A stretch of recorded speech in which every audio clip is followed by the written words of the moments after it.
Hey there, today I'm going to be showing you 5 new sheet pan meals. I know so many people right now who are extra busy, so sheet pan meals are seriously the perfect dinner to throw together in no time at all. All you have to do is stick everything onto one sheet pan, bake it in the oven, and then your dinner is ready to serve. I hope you enjoy it, and let's go get to cooking. We're getting kicked off today by making these loaded nachos. So to the pan on my stove, I'm adding 1 pound of ground beef along with 1 smaller sized onion that I diced up. Cook the ground beef through until it is completely cooked and then remove any excess grease. Now that my ground beef is cooked, I added about 1.5 tablespoons of taco seasoning with 1/3 cup of water. Stir this all together and let it simmer on your stove for about 5 minutes. In my opinion, this refried bean mixture really kicks these nachos up a notch. So to this medium-sized bowl, after I added my 16 ounces of refried beans and my 1 can of drained Rotel, I added in 3 ounces of softened cream cheese, and I stirred these ingredients to combine.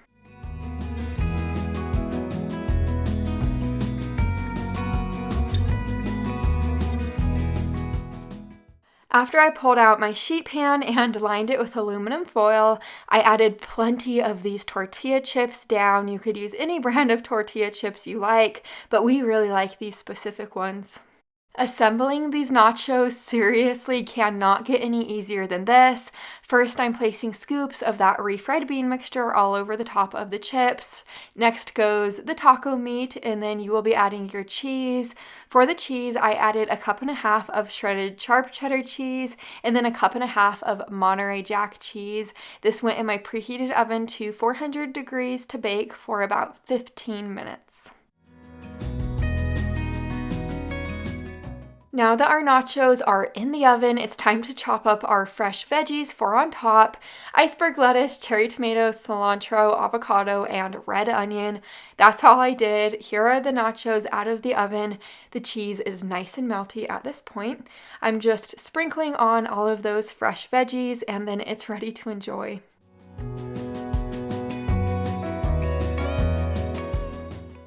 Of course, you can always top your nachos with any of your favorite toppings.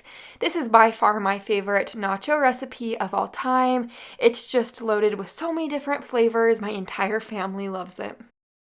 I really think you might like this one. We're making everything bagel, chicken, and veggies now.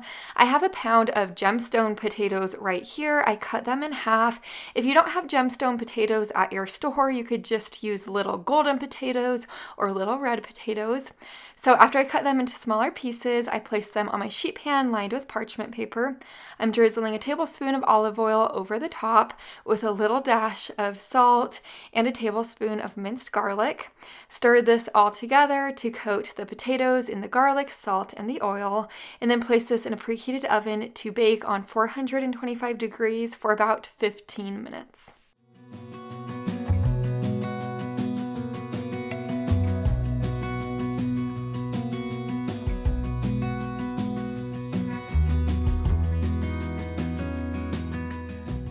After my potatoes were done roasting in the oven, I pushed them to one side of the sheet pan, and then I added about 1 pound of broccoli florets with 1 tablespoon of olive oil, dash of salt, and about 1 tablespoon of minced garlic.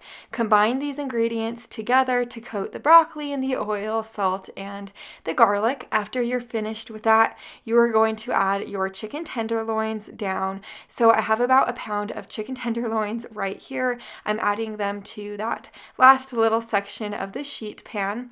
I'm going to season the chicken tenderloins with a little dash of salt and pepper, and then for the fun part, I am adding plenty of everything bagel seasoning on the top. This will bake in your oven for about 20 to 25 minutes or until your chicken is completely cooked.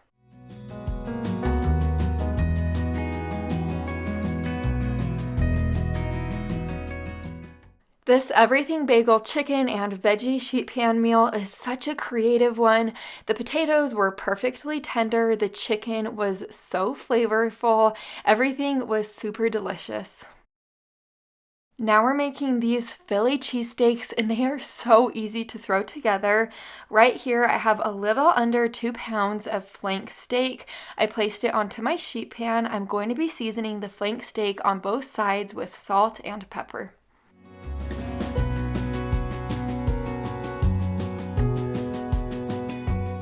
The last couple things you'll be adding onto this flank steak is a half a tablespoon of olive oil on each side and a half a tablespoon of Worcestershire sauce on each side. As you see, I'm rubbing it in with my hand just to ensure that the oil and the Worcestershire sauce gets right in there. After I was finished with that, I set this to the side. For the Philly cheesesteak vegetables, I'm slicing 1 green bell pepper into smaller pieces, along with an onion and 8 ounces of white mushrooms. After I was finished with that, I added those veggies into this medium-sized bowl. I'm seasoning them with a dash of salt and pepper, a teaspoon of Worcestershire sauce, and then a half a tablespoon of olive oil.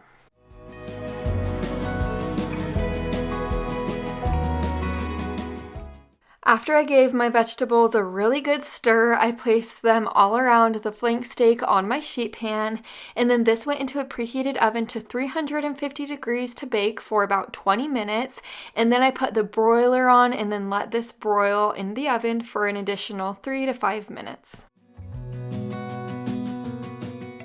Now that my steak is cooked to the way that I like it to be, I pulled it off my sheet pan and then placed it on my cutting board. I'm cutting it against the grain thinly at this point. You do want to make sure you cut it against the grain just like this so it is nice and tender in the end. I have my 3 hoagie rolls right here, and I am going to fill them with plenty of the steak and the vegetables.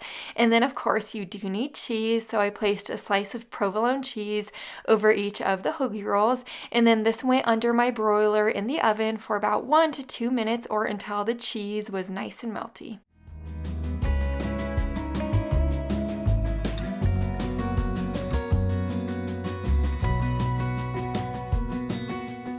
This is my Philly cheesesteak. The meat and the vegetables had such a nice, rich flavor.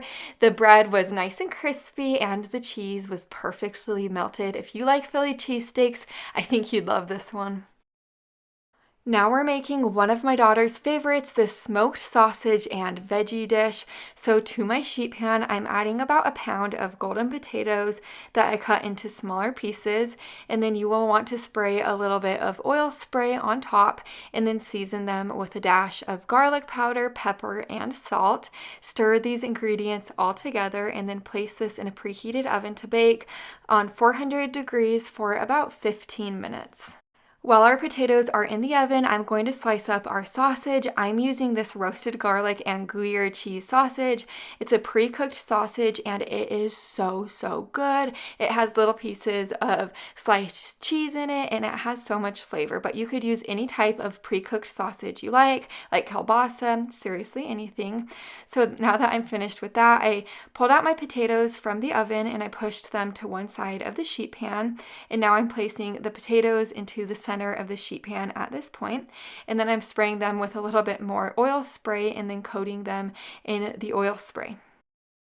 You can really add any type of vegetables onto the sheet pan to go with your sausage and potatoes, but what I chose to add was a sliced red bell pepper, a smaller sized onion, and a yellow bell pepper.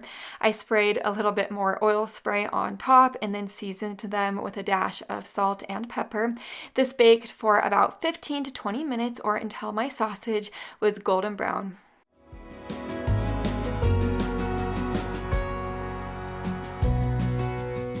This is one of those type of sheet pan meals that is a total go-to for my family on busy nights because all you really have to do is slice up vegetables and the sausage and that's it. This meal is so flavorsome and filling. We really love it. Now we're making this teriyaki salmon over rice with vegetables. On my cutting board, I'm cutting up about 1.5 pounds of broccoli into smaller pieces. I set it to the side.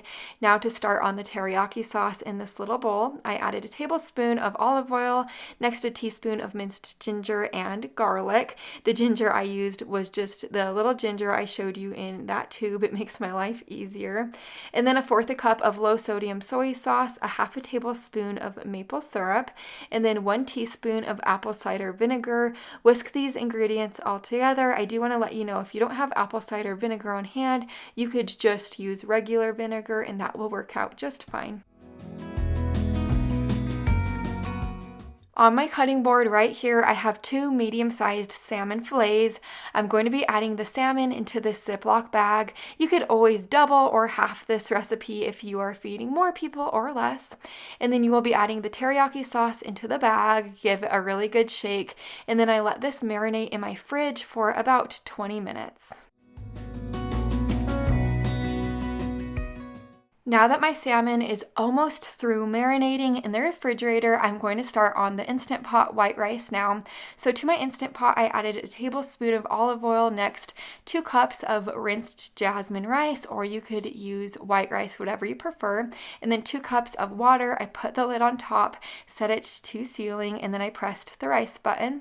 Now that my salmon is finished marinating, I placed the broccoli florets that we cut up earlier on my sheet pan lined with parchment paper. I drizzled a tablespoon of olive oil on top with a little dash of salt, and then I mixed the broccoli and the oil and salt all together. Now I'm going to be placing the marinated salmon right in the center of the sheet pan, and then I'm pouring the leftover teriyaki sauce all over the broccoli. This will bake on 425 degrees for about 15 to 20 minutes, or until your salmon is cooked.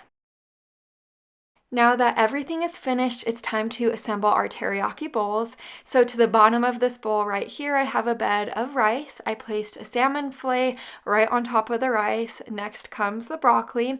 And then this next part is optional, but we do like to add a little bit of this broccoli slaw on the rice, or you could add a little bit of sliced carrots or sliced cabbage, whatever you prefer.